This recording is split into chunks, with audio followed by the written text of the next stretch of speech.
Hello, Internet, and welcome to episode number 327 of the Comic Watchers Show. He's Chad, I'm Matt, and this is our show where we talk about some comics. Chad, how are you doing this week, sir?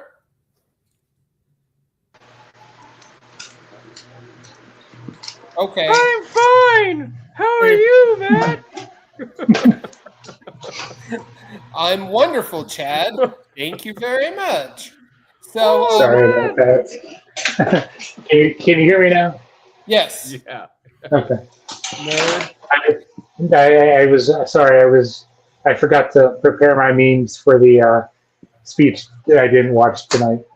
On episode 327, you couldn't get the memes together ahead of time. That's such a historic number. You know, it's a very well-loved number, you know. Yes. Oh, man. They'll play well tomorrow anyway. So anyway. Anywho, Chad, now you look like you're on green screen, which I love. We're in my I'm in my son's soon-to-be playroom, and that's the color he wanted. So. Hell yeah. Power to the kid. So our guest this week is writer and creator Travis Heimel, and he is here to talk to us about his Kickstarter, which just started on July 14th.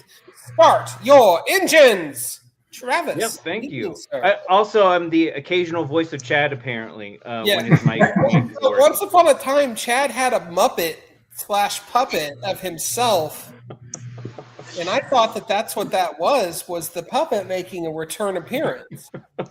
A chuppet? There it is! Oh my god. It's glorious. It really is.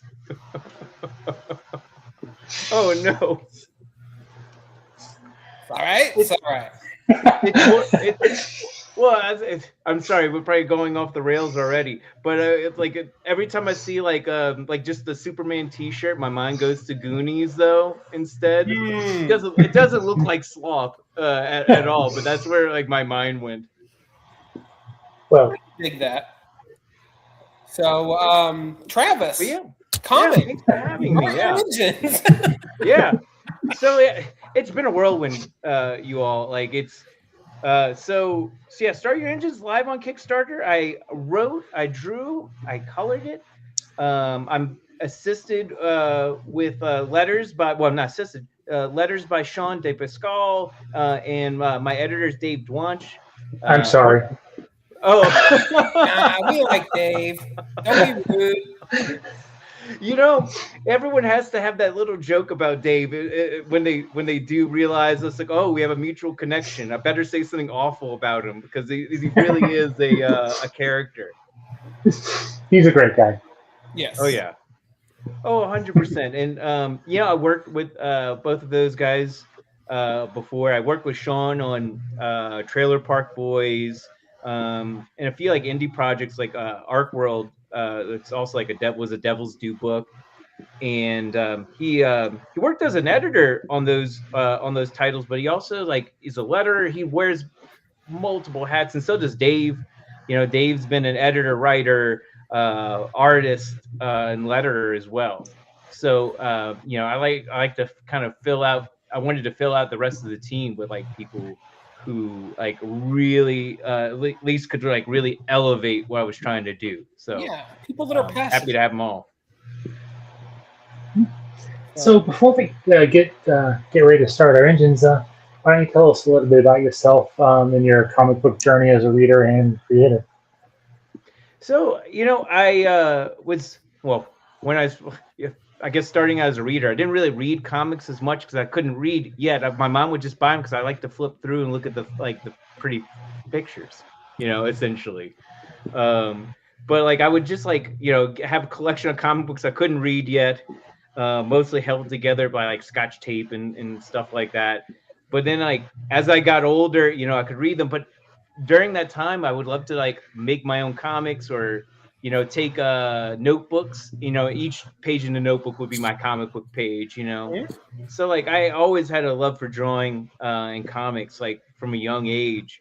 And then when you got a little older, and maybe it was because it's like, and this is in the 90s, and it's like that prime like Image time, like where people, or not even Image, like Marvel, where people know like certain artists and writers like celebrities kind of. And I was like, oh, my mom was like kind of paying attention. She's like, oh, see, you could get a job like that. And it's like, oh, cool. It does be really easy. That's that's the path I'll go.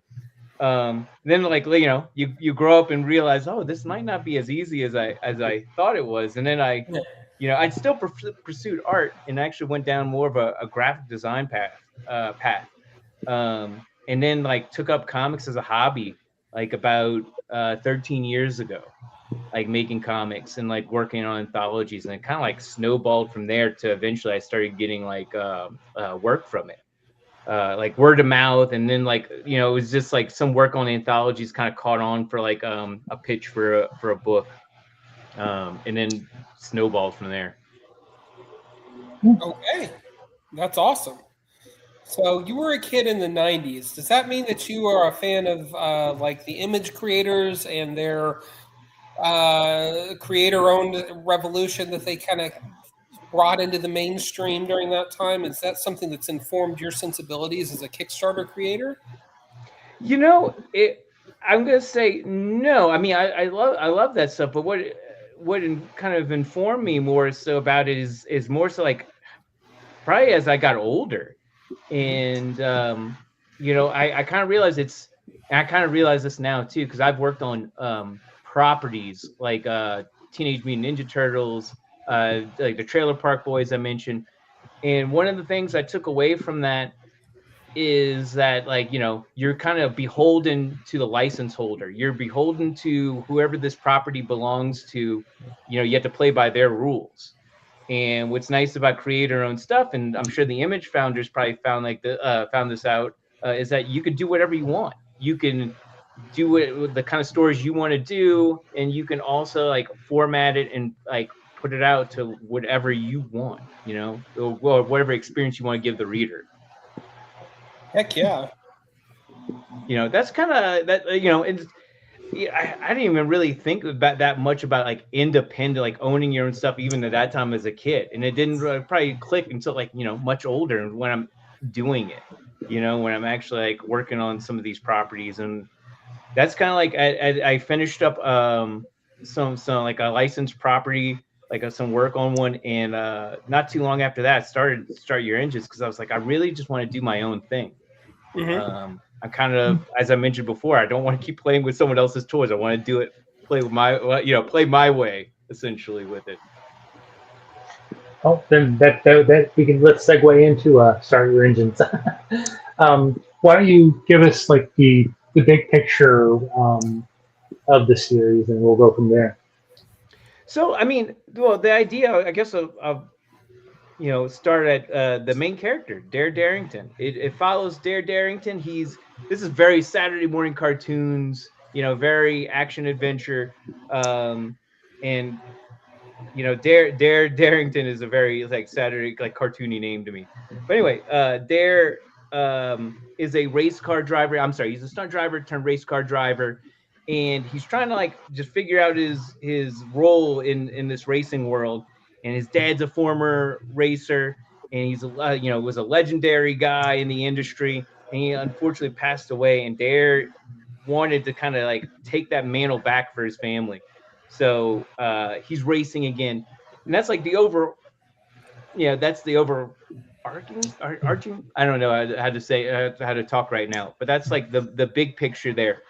But whenever I'm doing any of these Start Your Engines books, because I plan to do more, they're more like one and done kind of books. Like you can pick up, with each new book that I plan to put out.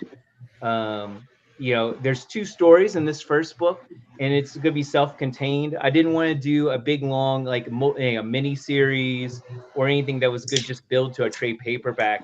I just wanted to give the reader like a full experience. You have your beginning, middle, and end, and good. They digest it. Be a nice like palate cleanser to other comics you might read. But going back to the main story, but all these books is going to follow Dare and his crew as they go on like different adventures, not just like all his races, but various adventures that he gets in it's like the first story in this book involves him during a race, but unknown to him, there's a saboteur during the race. And then in the second story, it picks up right where the first story leaves off and kind of moves quickly into a dinosaur adventure. You know, there's awesome. yeah. Dinosaurs Like I make said, everything better. Yeah, like they do. Like chicken nuggets, you know, they instantly taste better. It's scientifically proven. But you know that it's like I keep saying about Saturday morning cartoon shows. Like that's very much like the approach I had to these stories. You know, it's just meant to be like just fun, like a popcorn movie, is what I kind of describe it to people. You know. Right on. Does the car talk with a speech impediment too? No. Unless he unless I pull something where he like bumps his head and he wakes up in a Hanna-Barbera cartoon. I mean, you could do that route. Yeah. You could do the Knight Rider route. It's gonna be like 3 years later, and I'm gonna promote the next book, and I'm not gonna credit Chad at all when that exact thing happens in the book. Son of a bitch! Like, wouldn't be the first time. I'm gonna say it did happen to me one time. Did it really? It did. Well, this could be complete coincidence, but yeah. But so many moons ago, when you could still send open submissions to Marvel, so circa 2000, I sent in a submission to Marvel that had to do with the Hulk grappling with not one but multiple aspects of the Hulk's personality. You know, Green Professor Hulk, Yeah. Gray Hulk, et cetera, all at once. Well, I never heard back from Marvel, but something like 7 or 8 months later, Paul Jenkins takes over as the writer on Hulk, and guess what the plot was? And I'm not saying Paul Jenkins ripped me off, but some editor sure as hell saw my submission and thought it was a good idea. Anyway, that's my mini claim to fame. I mean, that would burn me to my core as well. But you know, I would also laugh. I laugh about it now. Yeah. Oh, it's hilarious. But I would tell myself, well, you know, if it was me, like, you know, I've had a few things where it's like almost similar like ideas, but sometimes you have to chalk it up to like parallel thinking. But then you do wonder how many people are actually looking at those piles of submissions sometimes. You know, that's what I used to wonder about, even just, you know, as an artist, when you're trying to get work, you know, and there's not a lot of publishers that really do like a lot of submission packets anymore. They might say they do some. There's like 2 publishers that I know of. I know like from what I was told fairly recently, Image definitely looks at stuff and Mad Cave does. But like, you know, does make you wonder who's actually looking at things. But or like, you know, even if I was just trying to get work as an artist, like I don't know if that goes anywhere. Yeah.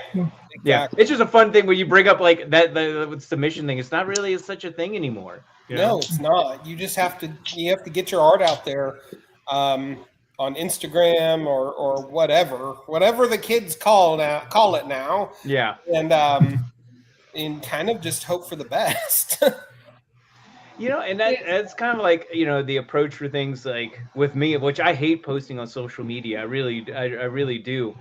But it's kind of like the necessity now, and it's the most direct way to do the, you know, to generate a fan base. Yeah. You know, but probably what you guys experienced, like, you know, well, your site and YouTube, and then me with the Kickstarter, like, you know, it's crowdfunding, but you have to build your crowd. You have to sell right. to You a can't crowd. just hope for a crowd to materialize.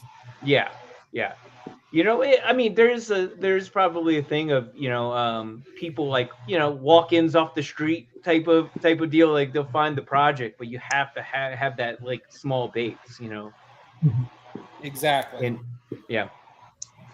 Sorry if I got us off the track.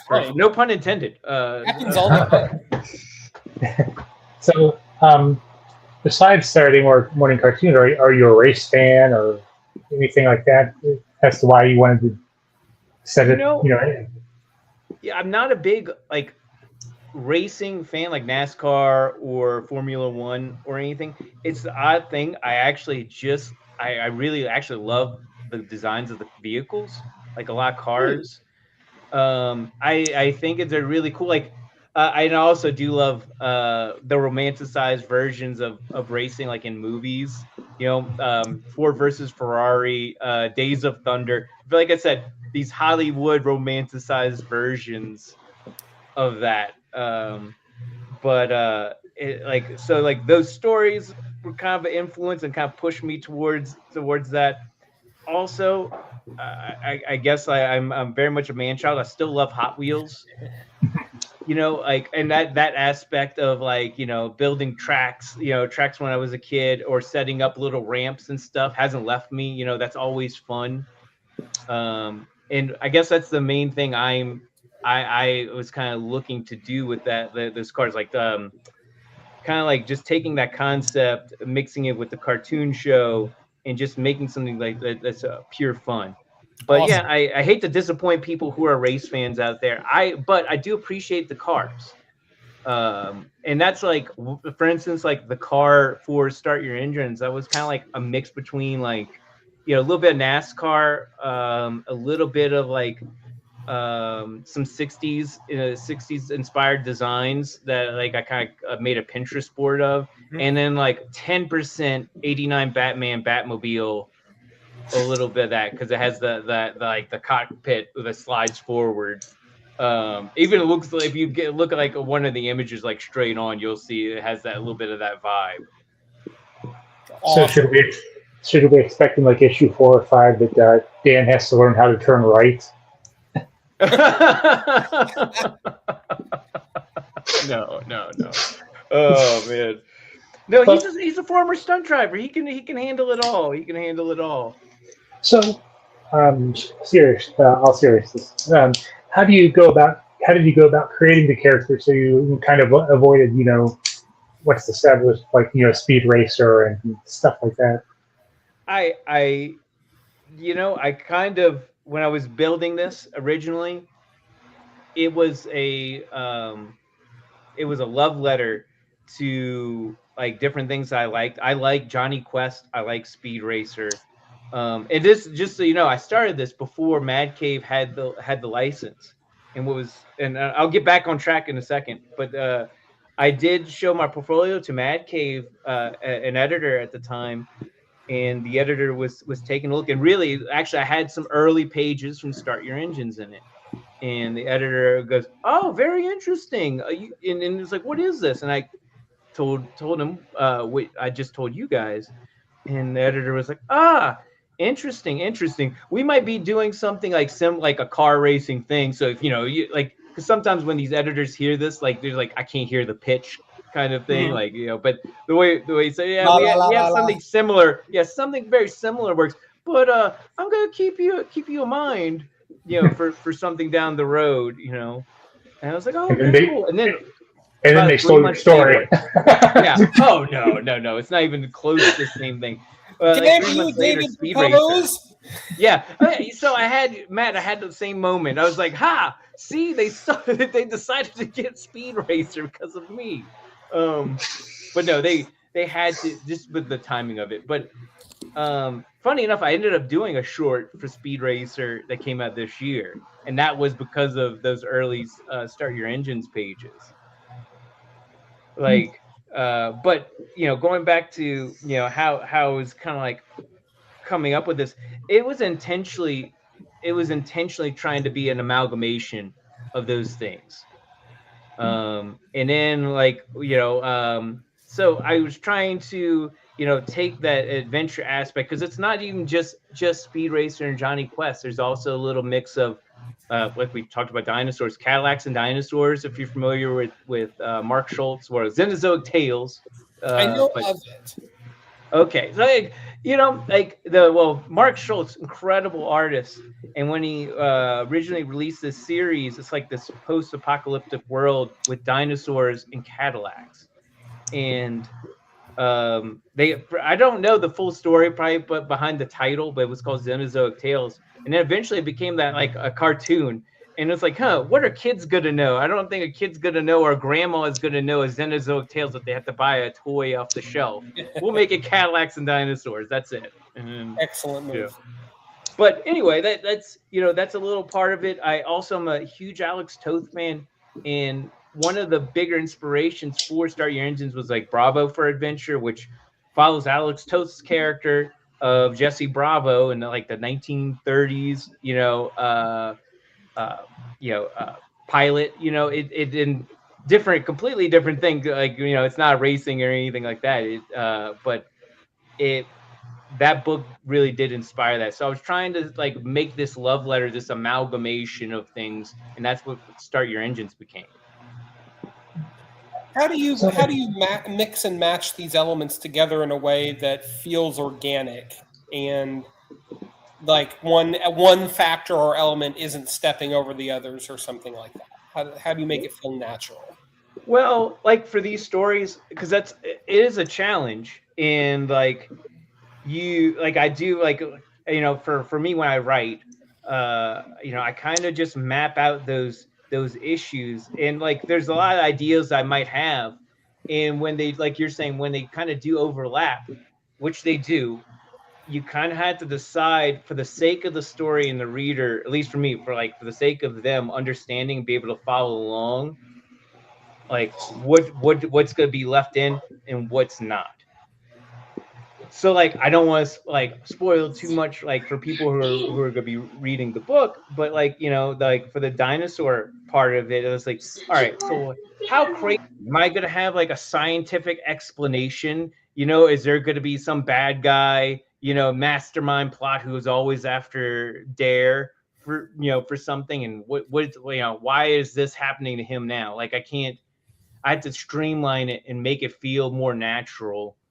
Like kind of like what you were saying, like how do you do that? Well, I just kind of had to like again, so many puns, put it into a roadmap and then figure it out from there. And it's almost like the same thing I would do with drawing. And what I mean by that is like I love doing like or trying out cool compositions or something that's going to be more engaging for readers. Mm-hmm. And sometimes you might have a cool idea, for a page, but it's just not going to work because it's either too distracting or obstructs the whole flow of the page. Right. You might be able to see it. Like one of the things that, I had idea just to kind of make things a little bit more interesting. And you could see in the first couple pages that's up on the Kickstarter right now. But like Dare, he avoids, a car that just went a collision. It flies over the top of his car. And he thinks he's kind of escaped it, but the car's kind of wobbling and the tire blows out. And when the tire blows out, I decided to make like the whole panel be the sound effect of pop. So you have that, the tire exploding and then air billowing out, and just trying to thank you. But like something like that is to kind of just more engage and have, I keep saying fun, but like having like that fun of that and make it engaging for the reader. Because that's what I'm thinking about first, and the same goes for the story concepts that I'm picking. I want to make sure it's fun, but not too out there where it's distracting. You talk about, excuse me. You talk about things like those visual cues and making it engaging for the reader, and of course, comics are an inherently visual medium overall. Do you find as a writer that you're already synthesizing the two things together, or do you tend to stage direct it or stage manage it more as a writer and then synthesize later on, or interpret later on as the artist? For the script, I kind of write a full script for myself just to get like it out of my head. Mm-hmm. Just to kind of get out of my head. But I'll go and change a bunch of things once I go to the thumbnailing stage, because then I kind of see it a little bit better. I'm also like, I have like a ton of references for like cinematography books. Oh, and that's kind of like what I like to go back and use as a reference when I'm pulling those shots, because I might have a particular idea in mind when I'm writing the script. And once I kind of get that, get to the thumbnailing stage, I'm like, oh, something's just not working. Something's not engaging, or it doesn't tell the right information to the reader. So like, sometimes I fall in that to try and either change up what I was thinking, but a lot of it, and once you get to that thumbnail stage, I can kind of play around and push and pull things. And then, but then I guess the annoying part is I have to remember to change that in the script. Right. So I've done it where I've handed stuff off, and this happened, actually for the first story for Start Your Engines, where I handed off the script and I forgot I changed like 3 panels. And Sean was just like, I have no clue what's going on here because this doesn't even match up anymore. Oh no! Because well, it happened in one particular section. I mentioned like the first story deals with a saboteur, and the saboteur is on the track with Dare. And I was originally, when I was writing this particular scene, there was just gonna be some narration from like a broadcaster, kind of calling the race. But, I showed the broadcaster a few times, but I thought about bringing back to the broadcaster instead would be great, because originally I had no panels. And, showing the broadcaster kind of lets the audience kind of know that reaction that, that's like, oh my God, are you seeing what's going on right now? This guy almost died, he almost got hit by the other rival car. Like, what's going on out there? They kind of give those visual clues that even the broadcaster's kind of like frantic or not sure what's going on the track. Well, it's also kind of I'm going to use the word cheat, but I don't mean that as a negative. It's kind of a cheap way to, I know, I'm cheap. But we'll say it's an easy way to get away with actually doing that narration of what the action on the page without it being pablum, for lack of a better term. Yeah, it's always, and you all probably said it or hear all the time, like the show don't tell kind of thing. Like, yes, it does help. I mean, like in having some kind of anchor point for the audience in that particular scene is good. Again, I guess my style, and maybe it's not good style, because I know some writers don't like to think about like the reader. I've heard like movie writers, like screenwriters be like, I don't even think about the audience. I constantly think about not whether like the audience is going to love it or anything. I'm worried about understanding it.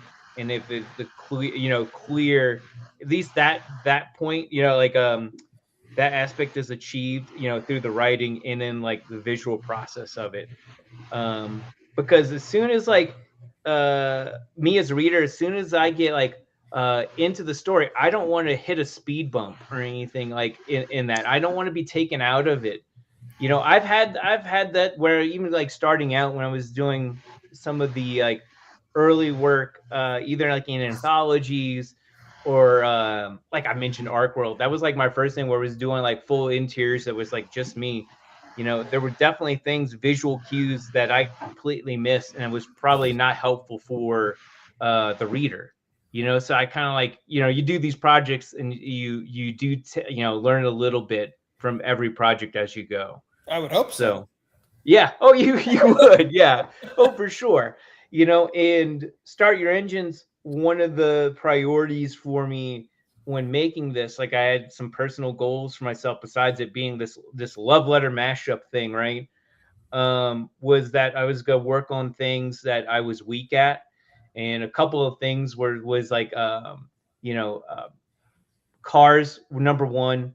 And the second was like drawing like female characters. I was like, a lot of the books I worked on, there was a lot of male characters in there, but like there wasn't a lot of like things to kind of learn and draw better. And then storytelling. That was one of my things. I wanted to make sure I was doing the best storytelling I could in this book. Sure. And it's still like I'm still constantly learning, but I think the storytelling was solid in this first story. And then going into the second, it's definitely, I think there's even going to be a slight shift in the strength of my storytelling, and hopefully it keeps going that way. That's the goal. Or lie to me and tell me, lie to me if you do read those future ones, be like, oh yeah, you're 100% right. You plateaued. You fooled. Yeah. Sure. You're never going to work for Mad Cave. Oh God. I know, but in all seriousness, like we love Mad Cave on this show. We've had a ton of creators from them, and they have nothing but super positive things to say. Oh, it was great. I worked with because I did a short. It was Tales from the Road. It was their anthology book for Speed Racer, and it came out, I want to say, in January, Mhm. with Derek Acosta, who was which I was like, why did that name sound familiar? He was like Mega 64. He's a part of that group. I guess if people like follow the like a Mega 64, there it might be a very niche thing. But anyway, Must be, I 'cause was familiar with it. It was really cool. It was a fun it was a fun villain kind of piece. It followed Dante Furno. I don't know if you keep up with Speed Racer or any of the current run from Mad Cave, but it follows Dante Furno and the lengths he would go to win a race. Okay. It was a very fun one. It was fun to play around. That was one, because of the time. It was a very last minute thing. Like the job was a very last minute thing. But that was one of these ones that I didn't have to do anything with the script or anything, like, in terms of ideas. But, I had a bunch of ideas of what to bring to the story. But I cut a bunch out because I was going too wild. For one, I didn't think the reader was going to get some of this stuff. It'd be too confusing because I thought about, like, weaving the car, the cars going through the panel. I was like, oh, that'd be so cool to have them weave around the panels. I was like, no, that's going to be too distracting. It is. It does sound. In there. It does, but it just like when I Analogy- mapped it out, I was like, oh, it just it might be hard too for much. the reader to follow. Yeah, and then also there's a time thing too. It's like, oh, that's more time I'm taking to make this page, and it's really got to get out the door. Yeah. Yeah. Sometimes because of time, you're gonna get to make those sacrifices on it. Yeah, absolutely. You've got to, well, as the saying goes, you've got to be willing to kill your darlings, right? Yeah. Oh, 100%. Yeah. So, so tell us more about the Kickstarter itself. Like, why? I mean, why go Kickstarter specifically as opposed to some of the other funding platforms? Probably Kickstarter. If we're gonna talk about Kickstarter as a platform, I think it's like probably the best known platform and the best well-established platform. And why that's important is, and I know there's other ones out there, but I think it's the most used one and most people are familiar with. Yep. A lot of people who or my audience is most likely already Kickstarter users, or they don't use crowdfunding at all. Is what I at least thinking this through, because there's you have Indiegogo, you have Zoop, Yeah. which they're all fun. They all relatively do the same thing, but I wanted to go something, especially for a first Kickstarter, to go with something a little bit more established, and also some of the tools that they have there. They some of it's like newer tools, but they just finally added like a new, like a pledge manager, which I like the aspect of not having to get like a third party system, like a backer kit or anything involved. Oh, I like nice. the idea of like all in ones. I feel like I'm a salesman for Kickstarter right now. No, Kickstarter, if you're listening, give me some more stuff somehow. There, I am to pat my own back. I am a project we love right now. I got that email, and that's really cool that you get that spotlight on the platform. But going back to why them specifically, it's just like they're the most well known. It was the best bet for a first campaign for me. Right. Okay, so to clarify, this is your first campaign. Yes, this is my first campaign. I also will say I've been a Kickstarter user for years. I backed several campaigns over the year, mostly, for the most part, just comic book campaigns, because but that's what I'm familiar with. I've tried other platforms, and it's there's really not that much difference. But again, going back to it, I think it was the most solid choice. And then I'm not sure if this is a part of your question, but why like the crowdfunding aspect instead of like maybe going with a publisher or something like that? I think a couple of things. one, like, the way I was describing how I want to tell this story about Dare, I have it's gonna follow Dare, the race car driver, and his various adventures. But the way I was gonna take those, they're individual. I want to do individual books. I want to do individual stories. If I was taking this to a publisher, a lot of times it's more of a mini series. You build towards a trade paperback. That's been the trend and everything. So that was one thing right there. I also like the idea of not like European style comics where it's like the size, but like that prestige format where it's bound, because this is going to be a square bound book, cardstock covers. I wanted to at least make it feel like you're getting your money's worth, like a premium Absolutely. feel for that, especially being as a Kickstarter product. I want people to feel like they're getting their money's their money's worth out of it. So yeah, that was kind of like the thinking behind it. And I did say that about the publisher thing. I just don't think it would work at a publisher, just the way I wanted to tell the story. I probably could do a mini series arc, but that's not what I want. Right. Well, and you got to be true to your vision as a creator, or Yeah. I mean, as much as the circumstances will allow, anyway. Yeah. And then I guess the other side is, because I work on other projects as well. Like right now I'm working on, I also work as an inker on occasion. Usually I only started doing like ink work like for other artists in the last couple of years, but I've been working with Phil Hester the last couple of years. Yeah. So we're working on a book right now. I can't talk too much about like the book. It's good come out through Ignition. But his it's going to be insane. His work is very inspiring to me, and actually, like, it's really helped me become like a better artist. And say, if you're going to work with somebody, you might as well learn from somebody like Phil freaking Hester. 100%. But what's nice is like working on this, I can still, between other gigs, that's the kind of the thing. I can still work on my own thing and keep that going.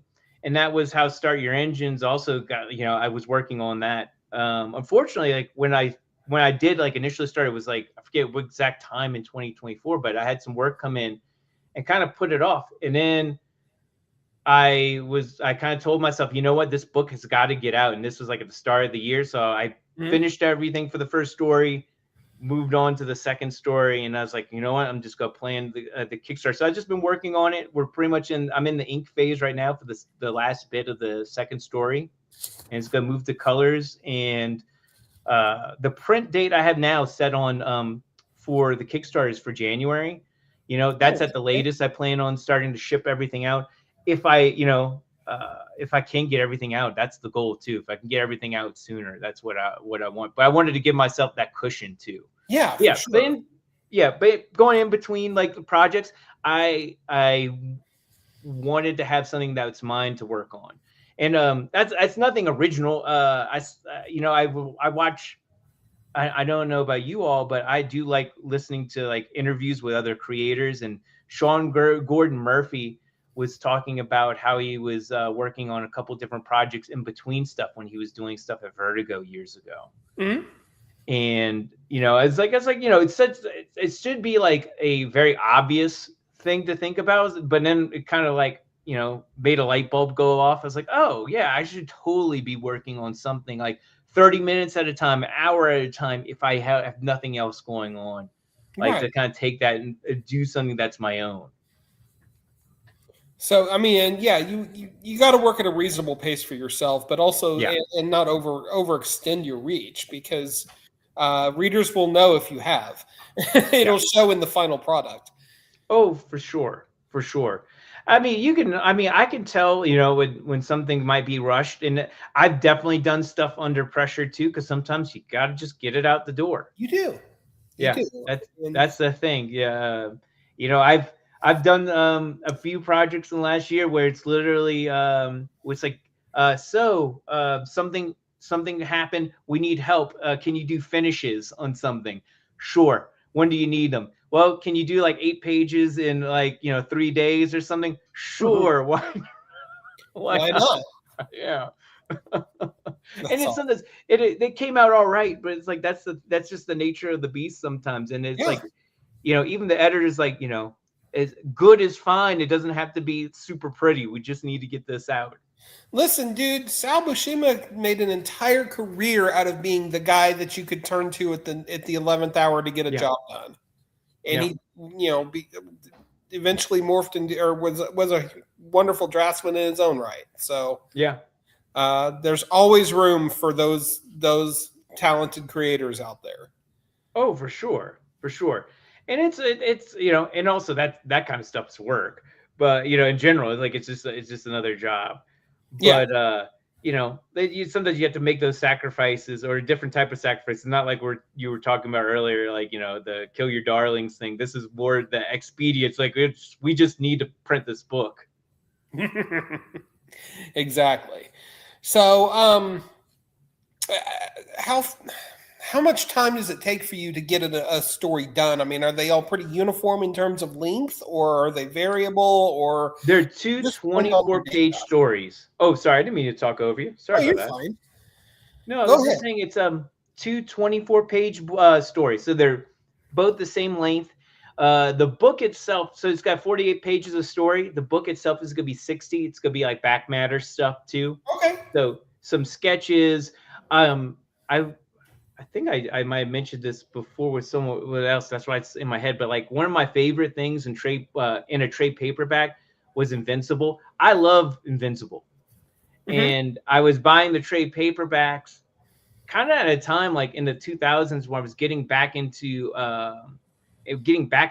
I kind of fell out of it for a while. And when I was getting back to it, and I was like, man, I don't know where to start. And someone was like, well, if you don't know where you start, but I keep seeing you look at superhero stuff, why don't you try like Invincible? Mm-hmm. And one of the things I loved at the end of it was that Robert Kirkman, Cory Walker, and then eventually Ryan Ottley. Yeah. Ryan Ottley. They would show like, some behind the scenes stuff, like either thumbnails or pencils or inks, and they would do commentary on it. I kind of want to do the similar thing with Start Your Engine. Oh, I love Blu-ray bonus tracks or bonus materials. And the thing is, I'm very similar in that way. I love hearing the behind the scenes stuff when people like start to like actually like go into the nitty gritty. There's like a good podcast I've listened to before. It was I Was There Too, and it's I don't know if you're familiar with the podcast, but it would have you have your podcast host, but they would get someone who's on like a set of a movie, and give you that background. So I'm gonna butcher his name, but David Dastmalchian. Malkian. I'm sorry, David, because I know he's watching right now. I know he's watching. He is. Sorry, definitely watching. But he was talking about Ant-Man and was like started talking about like how he was just messing with Paul Rudd the whole time. Like he's like he basically convinced Paul Rudd he was actually Russian. And I've like heard that story.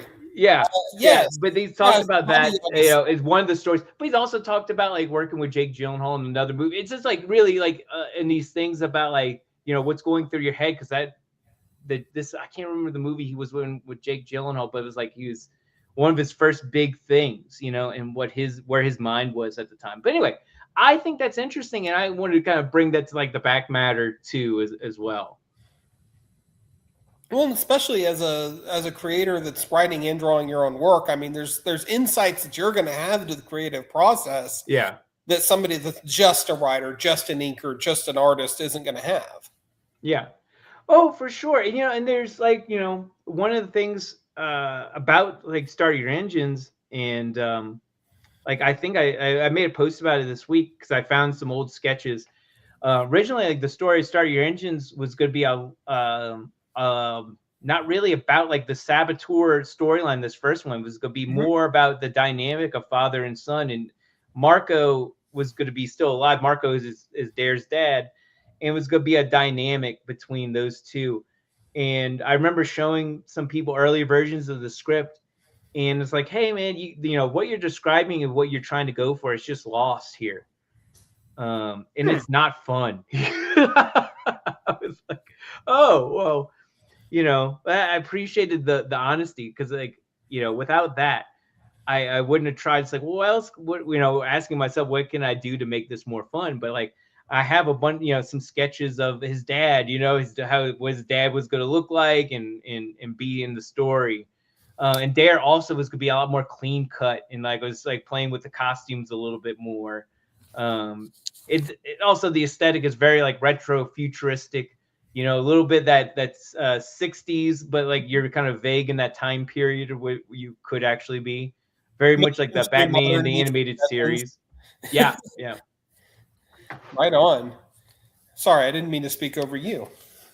Oh, no. It happens. It happens. So it absolutely does. It's the damnedest thing. Like, you get people going and it just manners go out the window. But anyway, so let's switch to the what are some of the bonuses or the add-ons or the perks for the Kickstarter itself, depending on the funding levels? Well, yeah, like your basic rewards from like digital copy of the first issue. I also have, of course, the print copy, the standard cover, which I drew.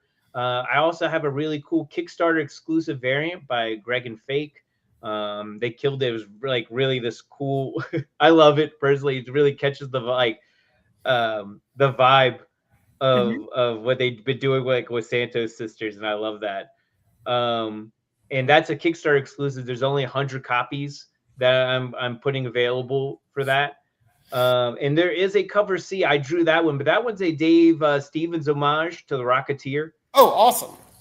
Yeah, I was talked into it last minute by my editor, and part of the thinking, when you're organizing these campaigns is, adding enough reward tiers to kind of like, I don't know, maybe padding is a bad word, but like, add to your Kickstarter to help you reach your goal. You have a few more options on the menu, basically, instead of just hamburger, cheeseburger kind of thing.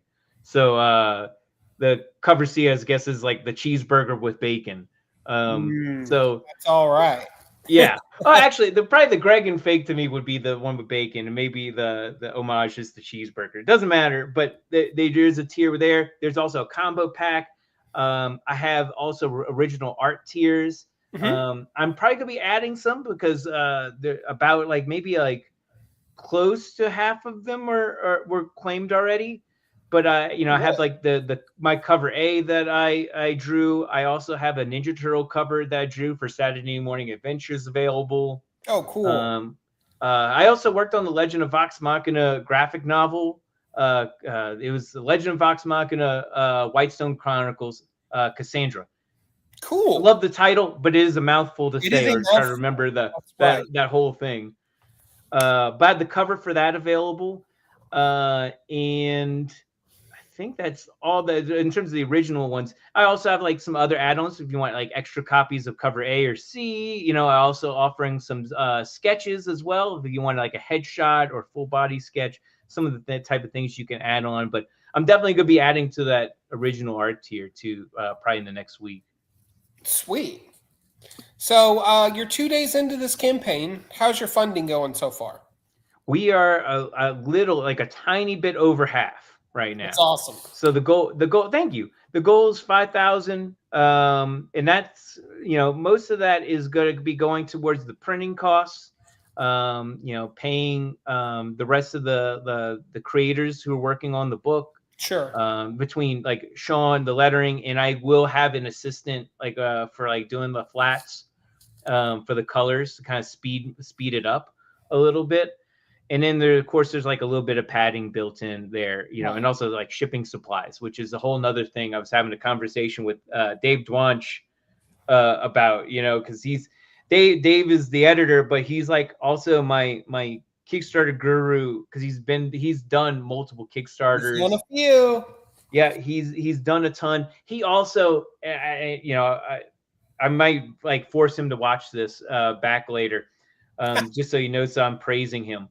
But he really helped with all the graphics and the organization of the Kickstarter. Because I maybe about 3 weeks ago, I was really like in the weeds per se, and I was like working on stuff like, oh, I have, you know, my paid work I'm working on, getting the Kickstarter done. And I also made the smart decision of taking on a very short-term job, like a fill-in thing. And I was like, oh, I can spin all these plates. I got all the work done, but you know, when I was talking to Dave, he's like, well, you need help? And that's one of these things I'm like, well, you know, buddy, if you're going to offer to help, just so you know, I'm going to totally say yes. So if this is one of these things where you offer to help, but you didn't really mean it, get out now, because I'm going to take advantage of whatever you are offering. And he originally, he was just going to do some graphics, and then he went like crazy in the best way possible. And he made my life so much easier to help out. In that aspect, I appreciate him so much as a editor friend. He really saved my behind on that, and I think, you know, part of why I maybe got a project we love is the way the page looks, and that's probably because of Dave. Yeah. So yeah, we've had Dave Dwanch on the show before, and I hesitate to say that I know what we were talking about, but I suspect it was one of his Kickstarters. So you talk to Dave, you tell him he's welcome to come back anytime, and we'll. Oh, he's definitely going to take you up on that. I not to speak too much out of school, but he's going to have another probably campaign in October, I believe. Oh, okay. Yeah, I'll keep it secret because I know he's teasing stuff, and I'm not gonna blab. I'm not gonna be that big of a mouth. Speak out of school. I get it. Yeah. So let me just we're starting to wind the hour down, but one thing we didn't talk about, and I like to ask this question because it helps people listening get a feel for who you are as a creator.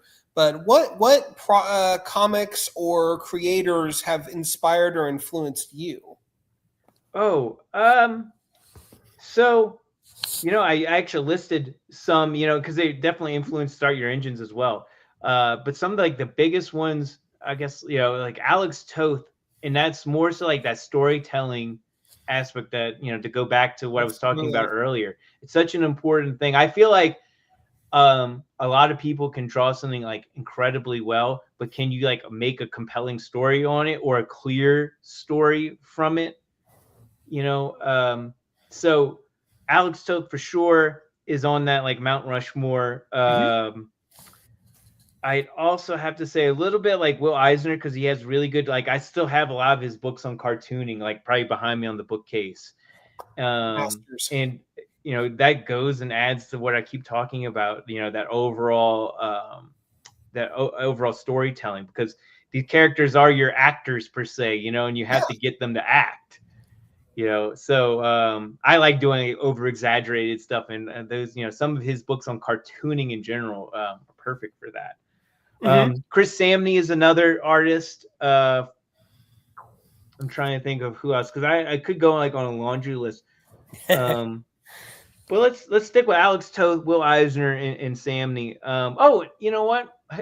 A name dropped him earlier. Phil for sure. Oh, Phil Hester, heck yeah. And Phil has influenced my art a lot more, because I naturally kind of always like done more of a kind of a cartoonier style, and then like when I was working on stuff for like a lot of stuff for Devil's Due or a few other publishers, I was doing stuff that you know, whatever style they were looking for, I was trying to mimic kind of thing. So I wasn't really doing my own thing, and that was when I was doing Start Your Engines. Like, no, I'm gonna try and draw like myself again. Yeah, you know, I was trying to find my way back. And eventually I kind of did. But what really helped was start inking Phil, because I got back to a cartoonier thing. But one thing I always thought, you know, I always thought there was something missing. And one of the things is that Phil does really well is the shadows and the mixture of positive and negative space with, like, you know, his high contrast work. It's not like Mike Mignola's stuff at all. I actually, if I was going to describe his work, it's like Jack Kirby mixed with a little bit of Mignola and then a dash of Will Eisner. I can see all together. Yeah, and you know, that's really helped me. And another reason, because even before I worked with Phil, I I've never told him this, but I definitely have like Pinterest boards of some of his older work. And that's mostly for the compositions. Used to do some he still does some amazing compositions. Again, engaging the reader and just making it fun and just kind of just like sucking you into the story the way he has some of these characters. Sometimes he'll have the character, like it'll be a full figure on the character, and the character will have a handout, and it'll cast shadow, and then underneath that in the shadow there'll be more characters for the next panel or something. And it's really like cool how his brain works and how he his vision works there. So he's a I had to round it out. So that's awesome. And like I said, I asked that question because I think it gives listeners a feel for who you are as a creator and by naming your influences. So congrats, you're in rarefied air. But it feels good. It feels good. It should, man. You're out there doing your thing on your terms, And shoot, you can't go wrong with that.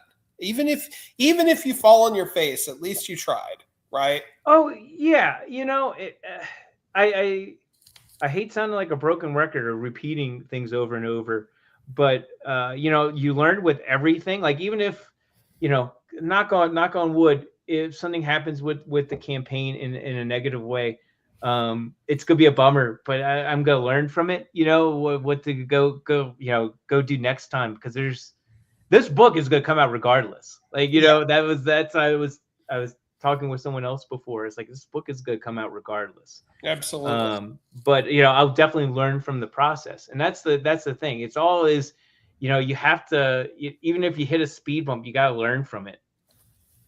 There you go.